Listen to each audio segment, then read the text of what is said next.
Real Madrid Football Club trains here ahead of their next games of the La Liga Santander. Here is the manager, the head coach of Real Madrid, Carlo Ancelotti, trains his players.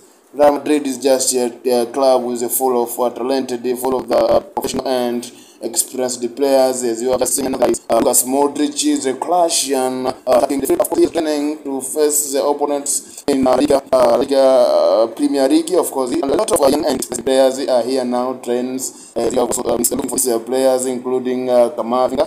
From Portugal, Asensio is here. Trains and the former Chelsea goalkeeper. Of course, he is also the physical coach.